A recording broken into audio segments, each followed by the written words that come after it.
Bonjour, bienvenue à toi dans ce nouvel épisode du podcast. C'est Vanessa, j'espère que tu vas bien aujourd'hui. Et cette semaine, dans l'épisode, je voulais parler de responsabilité individuelle, de ta responsabilité personnelle. Alors reste bien jusqu'à la fin de cet épisode parce que il est très très important, c'est un coup de gueule que j'ai envie de passer. Enfin, c'est même plus qu'un coup de gueule, c'est quelque chose qui m'attriste vraiment profondément, que je vois au quotidien, que je lis, que je remarque. Et puis, on remarque tous des personnes comme ça dans notre entourage. Ça peut même parfois être nous-mêmes, on compte trop sur les autres. Tu vois, on donne trop de responsabilités aux autres. C'est-à-dire qu'on attend trop sur un parent, on attend trop sur nos amis, on attend trop sur un politique, un gouvernement, un pays ou quoi que ce soit, une loi, tu vois, pour nous permettre d'exister, pour nous permettre d'être heureux. Et pourquoi ça m'attriste profondément, c'est ce que je vais t'expliquer ici dans cet épisode. Tu peux pas avancer, être fier de toi, si tu veux, être dans le bien-être, te sentir bien, si tu n'apprends pas à développer tes propres ressources, si tu n'apprends pas à développer ta responsabilité individuelle, si tu n'apprends pas à devenir libre par toi-même déjà. Ça passe par là. Donc quand je parle de devenir libre, je parle déjà d'une liberté intérieure. Une liberté où tu comprends qui tu es déjà, une liberté où tu comprends quels sont tes talents, quelles sont tes forces, et c'est cette liberté de capitaliser sur ces forces-là, de les développer à fond dans tes actions au quotidien, dans tout ce que tu fais dans ta vie finalement, au lieu de t'occuper de tes faiblesses. Déjà, c'est la première des choses. Et tu sais, en donnant le pouvoir comme ça, le pouvoir que tu as déjà à la naissance à quelqu'un d'autre, c'est pas possible d'être heureux quand on fait ça. Il y a beaucoup de personnes autour de nous, dans notre entourage proche, ou les amis, les collègues, enfin peu importe, des gens qui ont des déclics parfois et qui se disent mais attends, mais je comprends pas, moi je suis quelqu'un d'intelligent quand même, j'ai fait des études, ou enfin voilà, j'ai des diplômes, enfin même si j'en ai pas, enfin je suis quelqu'un de bien, j'essaie de faire le bien autour de moi tous les jours, je vais travailler, je fais ce qu'il faut et tout, et je comprends pas et j'arrive pas à être heureux dans ma vie. Donc on a tous des personnes comme ça, et c'est pas étonnant ça, parce qu'on nous a jamais appris à s'accepter, on nous a jamais appris à se comprendre, à se connaître soi-même, pour comprendre que finalement on a un pouvoir, et ce pouvoir est suffisant lorsqu'on en a conscience pour construire sa propre liberté. Et au lieu de ça, on a donné le pouvoir aux autres, on a donné le pouvoir à quelqu'un d'autre, à des autorités, à des gens qui sont censés être plus intelligents, enfin c'est ce qu'on nous a fait croire, plus intelligents que nous, plus à même de nous dire, de dicter nos choix et de nous dire ce qui est bon pour nous ou pas. Et tu sais, l'acceptation de soi, ça doit être une matière qu'on doit apprendre à l'école, ça. Parce que c'est la base de tout. Et quand tu te dis aujourd'hui, mais je sais pas ce qui cloche chez moi, je suis quand même intelligent, j'ai des bonnes idées, je fais des bons trucs, mais j'arrive pas à avancer dans ma vie. Bah c'est ça, c'est une question de connaissance, d'acceptation de soi et de savoir quoi faire avec ça.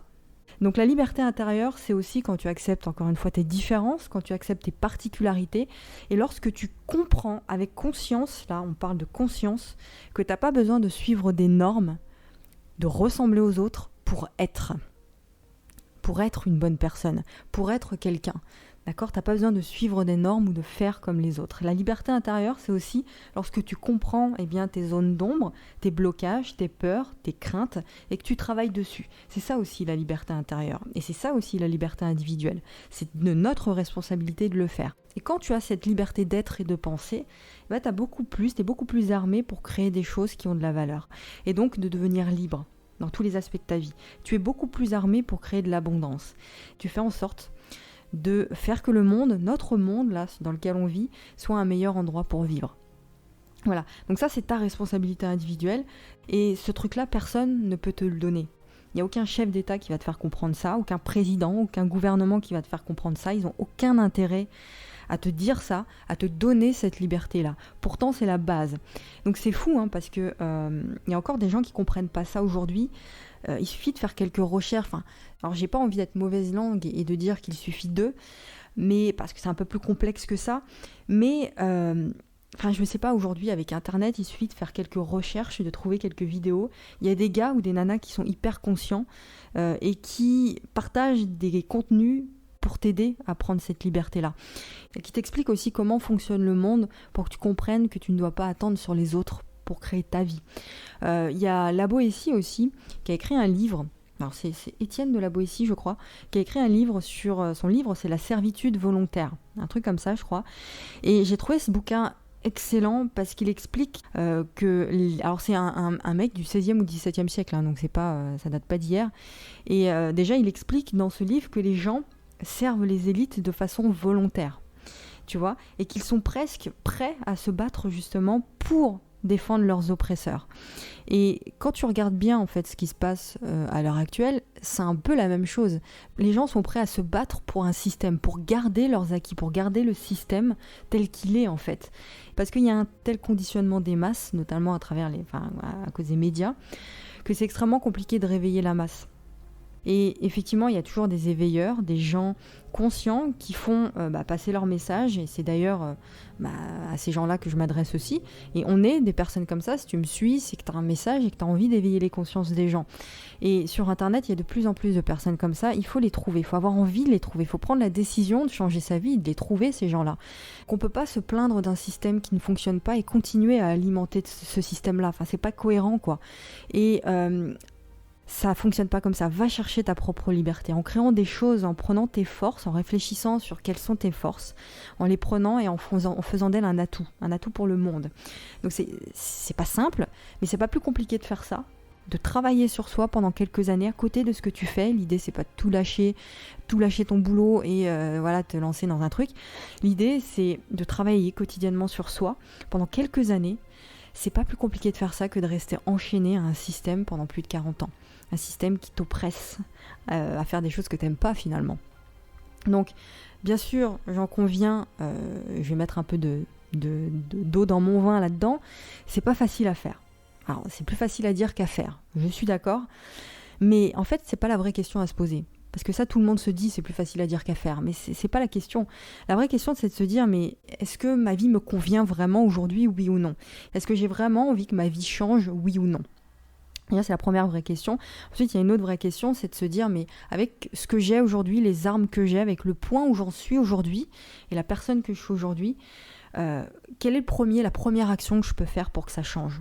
Moi, personnellement, de façon individuelle, sans compter sur les autres, sans attendre que quelqu'un d'autre le fasse pour moi. Qu'est-ce que moi, aujourd'hui, avec ce que j'ai entre les mains, avec mes armes, même si c'est un peu d'armes, mais qu'est-ce que je peux faire ?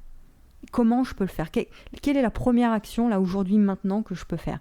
Et au lieu de me concentrer sur tout ce qui ne va pas, sur tout ce que je n'ai pas, sur tout ce que les gens ont, que moi, je n'ai pas, eh bien, c'est de regarder plutôt ce que tu as aujourd'hui, devant toi, devant les yeux, entre les mains. Le pouvoir que tu as aujourd'hui pour changer les choses. Ça, c'est la première action. Il suffit d'une action, il suffit d'une prise de décision, il suffit d'une prise de conscience. Tout part de là. Donc on est d'accord, c'est difficile à faire. Ça va être difficile pendant des mois, pendant des années, mais en fait c'est notre responsabilité de faire ça.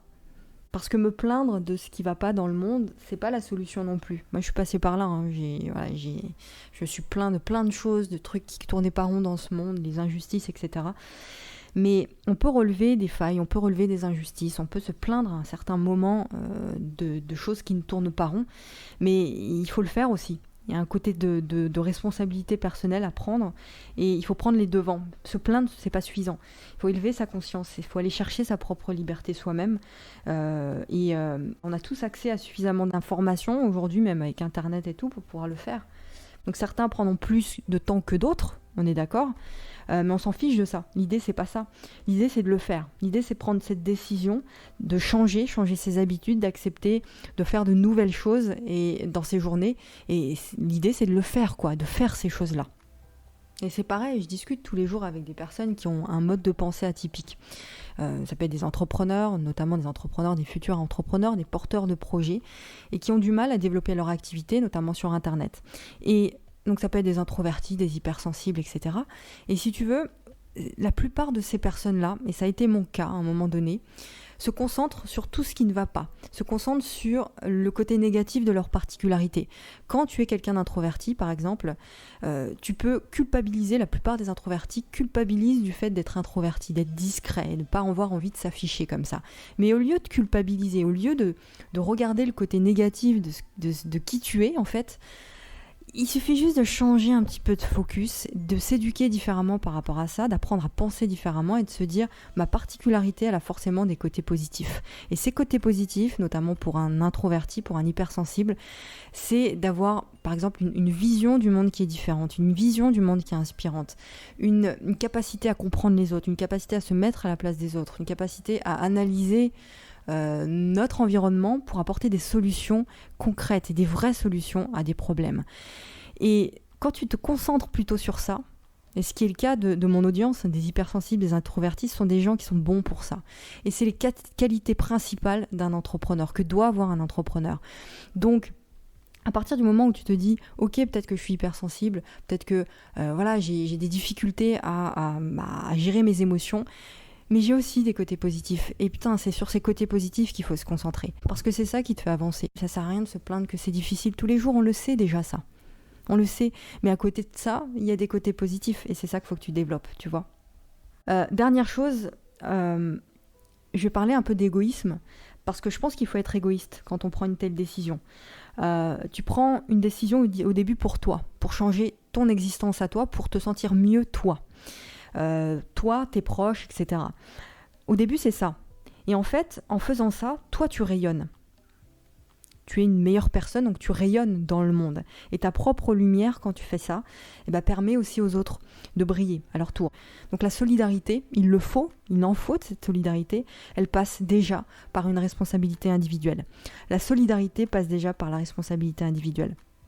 Voilà ce que je voulais te dire, ne compte pas sur les autres, prends les devants, fais les choses, ne t'arrête pas à une observation, ne t'arrête pas à une plainte, tiens ça va pas, ça va pas, ça va pas, mais fais en sorte que les choses changent déjà dans ton quotidien à toi, dans ta réalité à toi, et ensuite fais passer ton message pour que les autres s'éveillent aussi à leur tour. Voilà par rapport à cet épisode, le message que je voulais te faire passer qui est très important. Je t'encourage à partager cet épisode sur les réseaux sociaux, donc sur Facebook par exemple, ou par email à tes contacts si tu penses que ça peut les aider. Et puis je t'encourage aussi à t'inscrire à mes emails privés, c'est une newsletter privée que j'envoie chaque matin. Un message inspirant chaque matin où on continue ce genre de discussion à l'écrit. On voit comment justement tu peux développer cette liberté individuelle, comment tu peux créer ta vie sur mesure, devenir libre, mettre tes particularités, ta sensibilité, tes pensées au service du monde, notamment en créant une activité sur Internet qui apporte de la valeur. Voilà, donc si tout ça t'intéresse, on continue la discussion dans les emails privés. Je te retrouve la semaine prochaine pour un nouvel épisode et dès demain dans ta boîte mail. À demain, ciao.